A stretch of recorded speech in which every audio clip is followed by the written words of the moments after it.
and going, "Back this, we're not doing this anymore. We're not buying into this medical apartheid. We're not buying into these endless lockdowns that take away our God-given liberty." We need to be having these in every single county all across the country, because when that happens, this is over. They will know that they have no power over the people. What we've created here is a free speech platform where anyone can speak. You know, not everyone agrees with each other here, and that's very clear. A lot of you, what the best ideas were, what the best direction was to go in, the person with the most status, the best. And that's what we need to do. We need to come here to Eyre Square and have it out with each other. And when we do that, the opposition stand no chance whatsoever, because we will have the very best out ahead. So, anyone is welcome to speak here. Leo Varadkar, Micheál Martin, Tony Holohan, any of them, they're all welcome to come here and present their argument.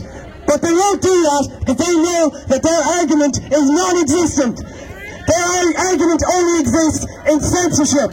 Their argument cannot stand up to the truth because it is nothing but a lie. Now, something else that not everyone will agree with, but this is what I think. We need to return Ireland to the faith. The faith of our ancestors is what saved them through centuries of trial. We were driven to the ditches, to the four corners of the earth, but the Irish people never gave up their faith in God. And we need to call in the name of God. We need to call in the name of the God most holy, who loves the people, for whom he died naked on a cross.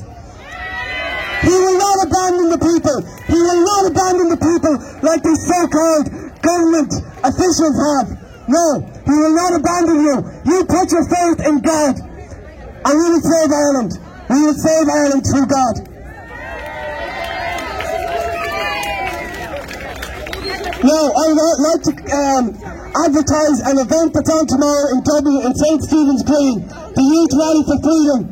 John Caulfield, who was speaking earlier, he did a great speech on it. I was there last week, and Alex Daly, he's doing great, he's running it. So, if anyone from Dublin wants to head down that way, do it. Support the youth, because in the end of the day, it's the youth that are going to have to bear the brunt of this. We're not going to be able to pay our mortgages off. We're going to have so much debt clocked up from everyone being at the pub that we won't have a chance. We'll be age 40 living with our parents because we won't be able to buy a house. We demand our future back. We demand it. We demand it. Yeah. We will not. Now, to finish up, I will call in the name of God. Ireland! God save Ireland! God save Ireland!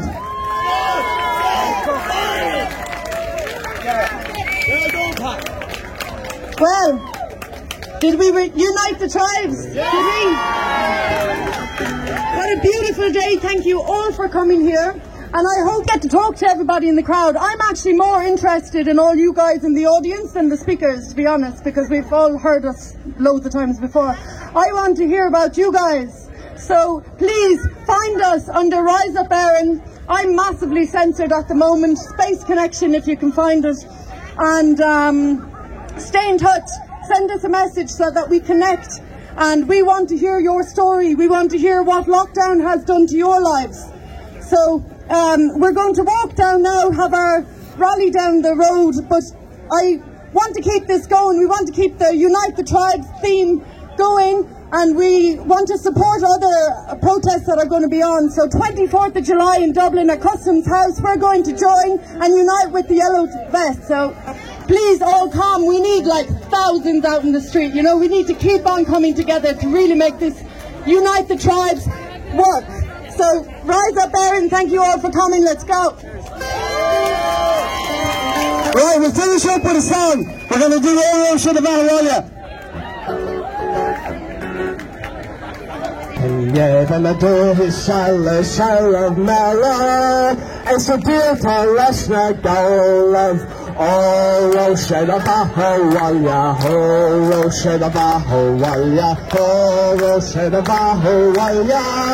Anisha hooked on Towie, Camilla, we are back of Feckham, Monument Bio, and a year got shot them. On your way, August me like a stroke. It's for the final goal of O Roshé the Bahawalia, O Roshé the Bahawalia, O Roshé the Bahawalia.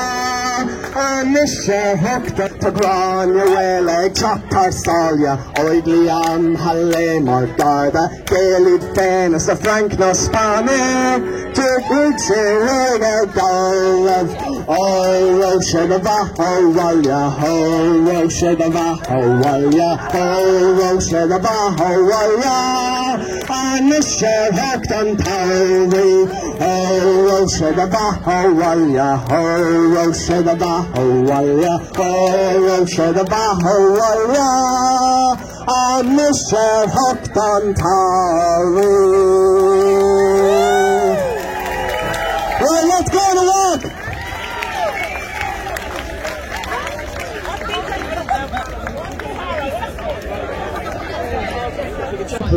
In the name of commerce, they never mention the good of the nation. Every decision they make, oh, it's the economy, oh, it's money. But then in the end of it, really, the only thing that matters is our heritage, our tradition, our nation.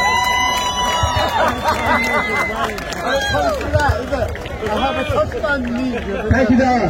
Okay, I'm going to finish up with a few words. First of all, this is the biggest show we ever had in Galway, so thank you very much.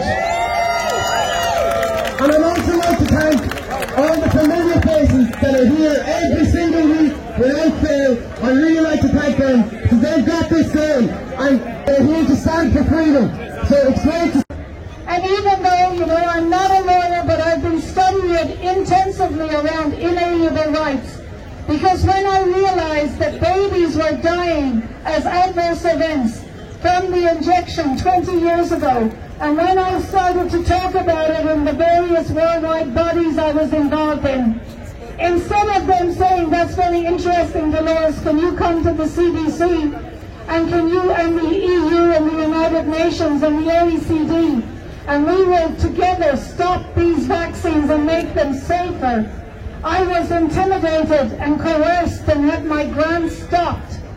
And I was given personal threats over 20 years, and many people who have communicated, 32 of the people that I've worked with around the world have been killed in unusual circumstances as people in car accidents where they were shot multiple times, and it was suicide. So why I am not intimidated by what is going on is that I have studied in research the whole Agenda 21 that was published in 1992. You can actually do a degree in the rollout of what is going on under the guise of climate change, Agenda 21, the World Economic Forum, the United Nations.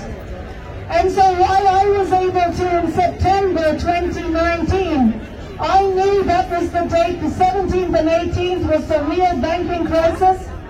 And I was watching Event 201 in October, knowing it was coming, and I could see what was going on in China and across the world.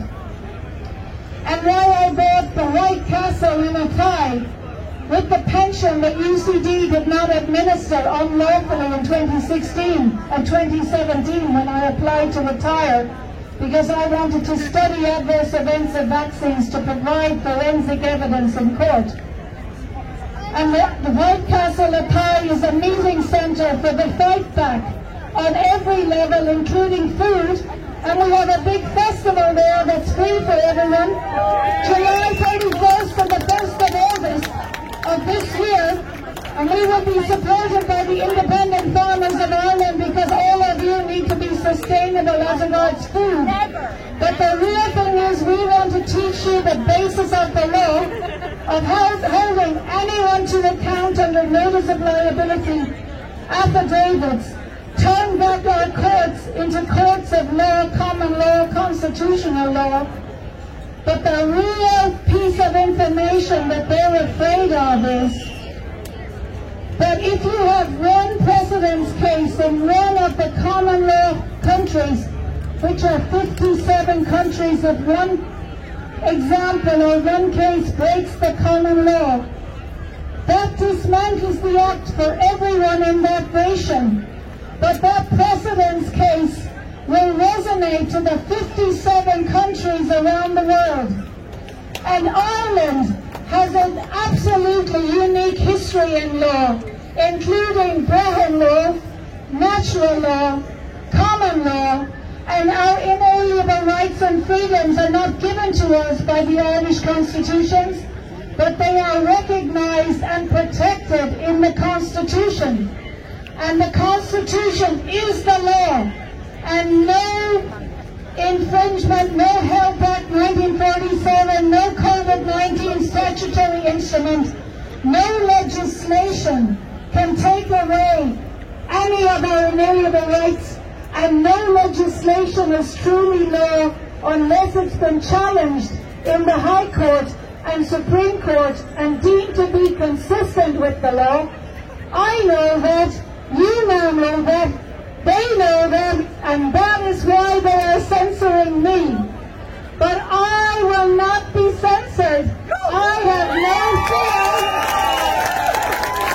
Thank you all of you for your support. I just want to say thank you for your kind messages. Thank you for your texts. Thank you for supporting me on social media. And the real Dolores Carroll will be having messages on Dolores Carroll. I have filed with the police, who are very good, I have to say, on Friday night late after the polls closed, that I value my name, Dolores Carroll, and I value my reputation. I have worked for decades that anything that I put up on that Dolores Carroll channel is backed by me and resonates around the world. And I will not let anyone pass themselves off. It is entirely unfair looking for money and donations for a company under my name. And if they do this onslaught on my voice, on my communications, on whether I can stand and have a free and fair election, if they can do that to me, they are doing it to you too. So come with me on the journey. Thank you for listening. This is the end of the beginning. We are now at the beginning of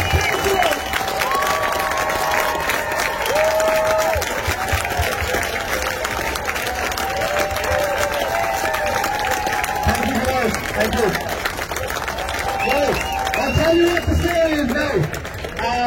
We have two more speakers and we have a musician, and at the end I think we should all walk down to the Spanish Arch and we'll go home then. How does that sound? Right, the next speaker, a lot of you may know him.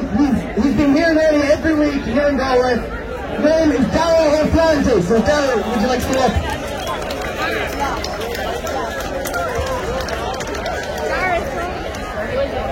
Don't believe it. Because we are good. We are beings of love. And we are free.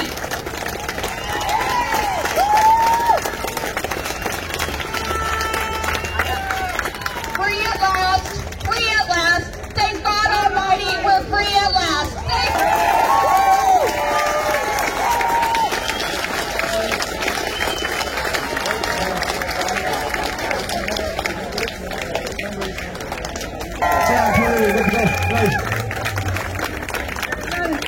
I've been told I have to keep it short, so I'm told you I want to go home. So I love Galway. It's a beautiful, beautiful city. I used to come here when I was a student at your open week. Does anyone remember that? Yeah, great crack. So my little speech today is going to be just highlighting censorship, what has happened, maybe to give you some insight into the last week or so, or maybe 2 or 3 weeks. And then how do we get out of this? Because as you may know, I'm very solutions focused. And I will be in other speeches, and as you know, talking about how we deal with food and how we deal with the education system and the health system. It's all very solvable, but today I'm going to talk about censorship and then about the importance of your vote. And that if you want to live in a society that you have to trust the election process, it has to be fair and it has to be transparent and it has to be free. And what happened to me yesterday was happening to each of you. So the assault on democracy and on our vote and the electoral process and people standing for election, if we don't stop what's going on, it's going to be the same story for each of you when you vote at the next general election and for all future elections. Is everyone happy with that for today? Okay. And I think what I would like to say, following up on Elisa, is that the theme for today, as always, is freedom, truth, and love. So just say what we're standing in is in freedom, in truth, and in love. Freedom, truth, and love. So the censorship of the last 2 or 3 weeks has taken many forms. So for example, my bank cards have not been working, even though there's money there. My internet on my laptop doesn't really work most days, even though it works for everybody else in my home. There are certain apps I can't download on my mobile phone, and we always have people listening in on my phone. So obviously they're not so interested in my voice being heard otherwise, but they're very interested in listening to what I have to say. Now, as you may know, I have a number of my own channels, and I did set up a Facebook account, and I had a brilliant volunteer work the first couple of weeks. Things that I would have considered ever post were posted on that channel, and I started to get messages. Did I know that I had that channel, which I had no knowledge of, did not consent? And I took it over on the 4th of March, and all of the posts from that date were from me. And repeatedly, when the person without my consent had set it up, I tried to get it back, and in was Elisa Keane. And I sent that person the way to give me back my Telegram channel, which they never did. And just for the record, as you can see from months ago in my notices of harm and death to the President and the Prime Minister, you can look back, it's in public, under my autograph it says, the only authorized representative explicitly with no authority. And so this brings us back to the second point around elections and what happened yesterday with the people that we pay and dress up as members of An Garda Síochána but are acting unlawfully. The reason why all of you who are around, in this world about 20, 30, 40 years and more is that the rule of law has broken down in Ireland. And the reason why people think they can do something like passing off as me, looking for donations for companies that I never had any involvement with, have never had, do not have now. And I explicitly, for the whole time since May 2020, have not taken any money. I have used all my life savings, so I don't have a penny. But the reason why I deliberately did not ask for or did not take any money is that once you take money, you are essentially under potentially, which I would not be, but if it's not transparent, then someone can potentially pretend or say they have some kind of influence over you. When I look for funds because I've run out of money, it will be specifically under Dolores Carroll, and you will know, and it will be a membership, and you will then be involved as a member. You will get newsletters, you'll be invited to meetings. So the shocking thing is that the people who posted on my channel know that there is people who want to donate to me, and they have, under false pretenses, in my opinion, looked for money without my consent.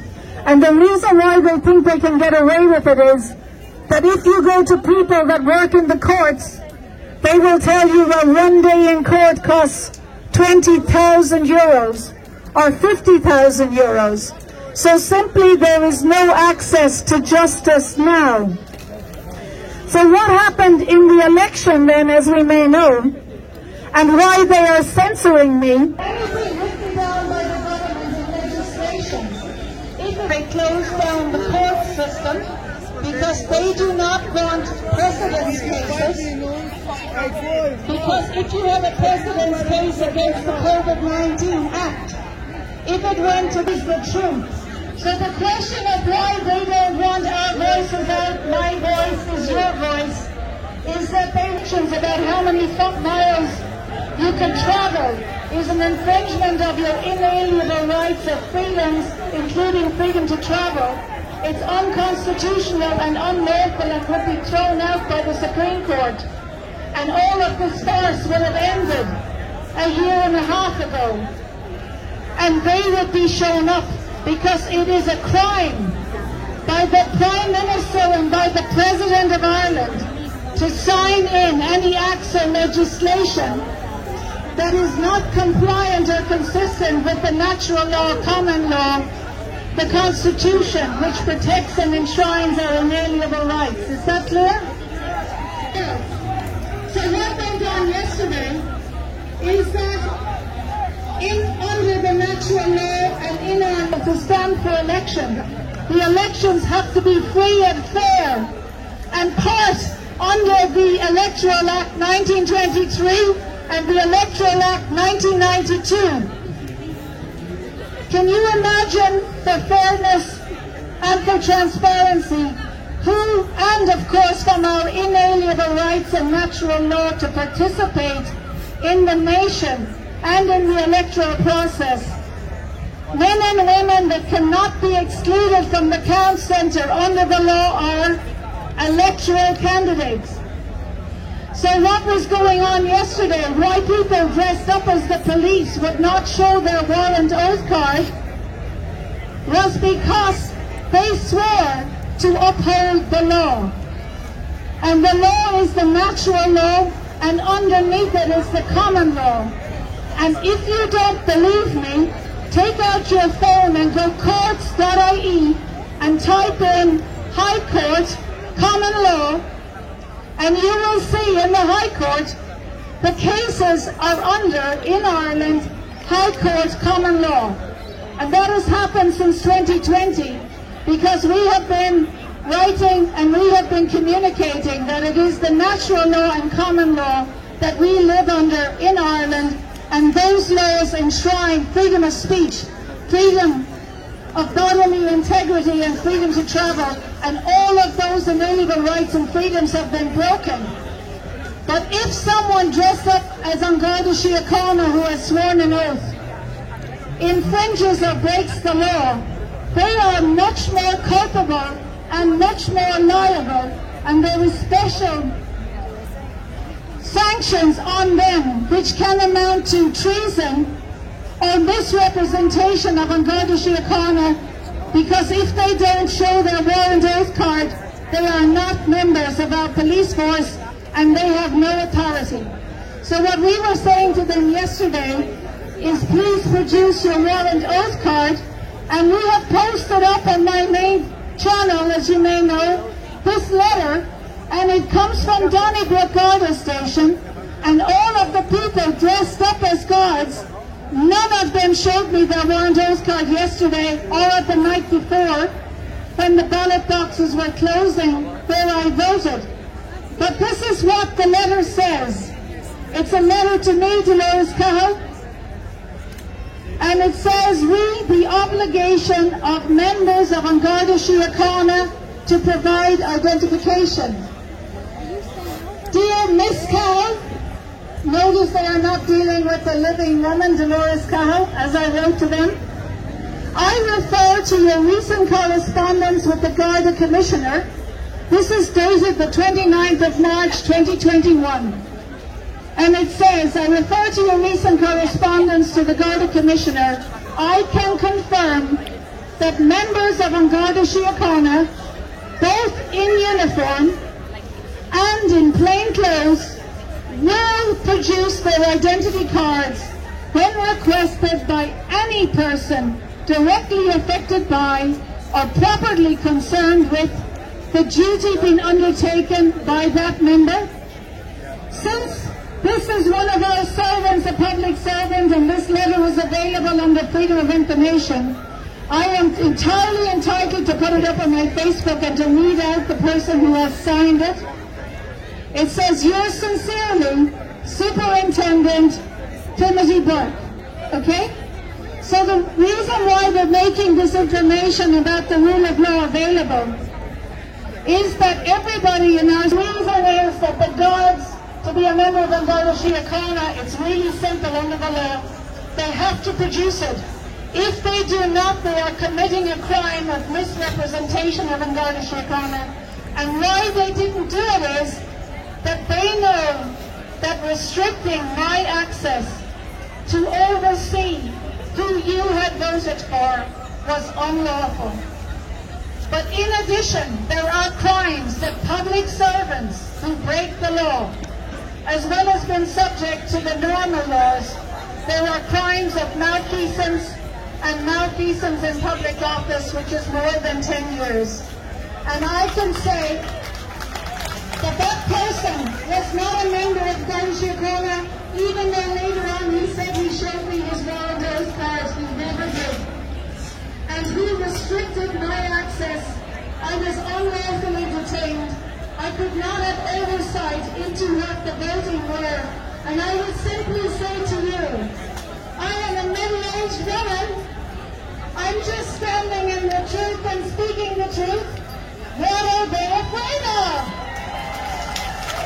What are they afraid of? And I mentioned, you may not know that on one of my channels, that the people who follow me, the vast majority are from our beautiful nation of Éire, that the president has been around for 30 years, and he has 1/6 of my followers. The Taoiseach has been pushed by Fine Gael, Labour, the Social Democrats and the Greens, all together do not have the same number of followers as I have. And 2 weeks ago, and you are my followers, I am very grateful. But all along I said, the globalists cannot allow it that we get more than 1%. When I stood for election in May 2019 for the European Parliament, and I would be saying that the nation of Éire is not a member of the EU, we're already out, but that's for another day. But I just put in my letter that I did myself. I had no time to canvass. Told you that how powerful we really are and what is inside of us and what we're capable of. And that's why when we started to design our election communications for the election, we said one thing: we wanted to make history, right? We wanted to say what others. Once we started to do that, things ramped up a notch. Dolores' Telegram channel was hijacked and taken over. Our ability to communicate was hijacked and lessened, but still we persevered on. Because if they thought that that was going to silence them, they didn't know who they were dealing with. So they did everything. They pulled out every stock they had. And yesterday that culminated in that Dolores Cahill, a candidate, and myself as the electoral agent could not enter into the election count. What there was private security with the guards, private security that went that was at the polling place the night before. Because what has happened is that corporations have taken over and are dealing with the guards, and that votes are not going into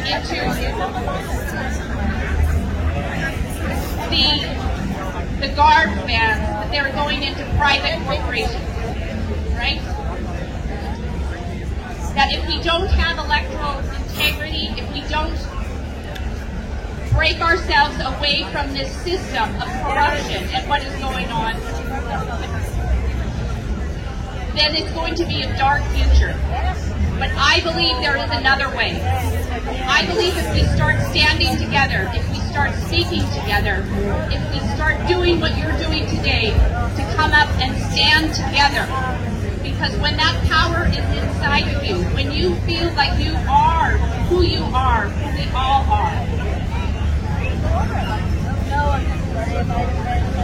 So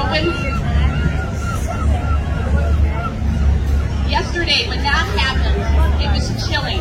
It was chilling because that when you're looking at tyranny in the face like that, that sometimes out of the shadows and we can see it for what it is.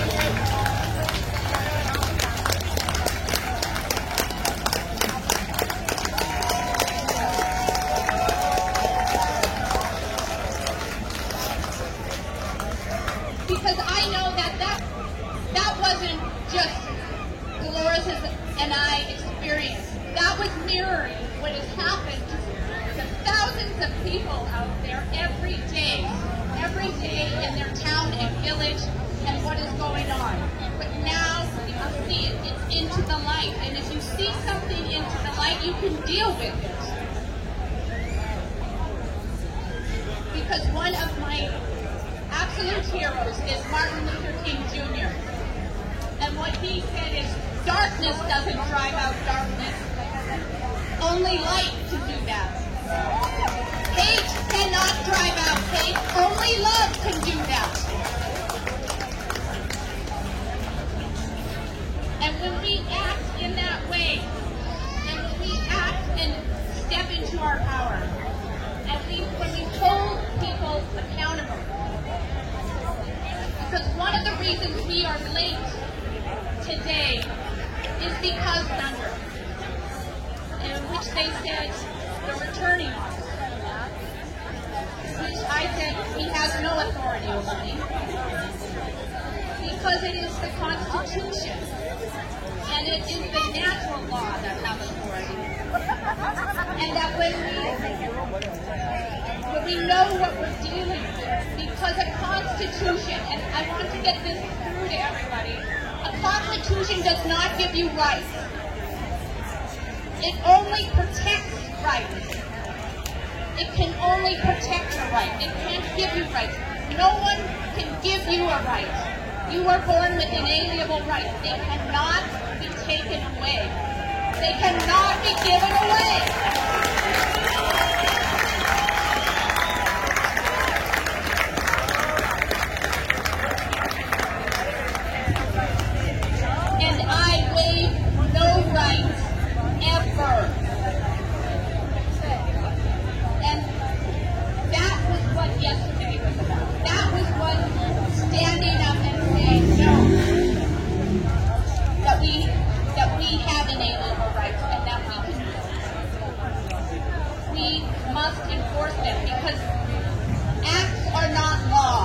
Legislation is not law. Guidance is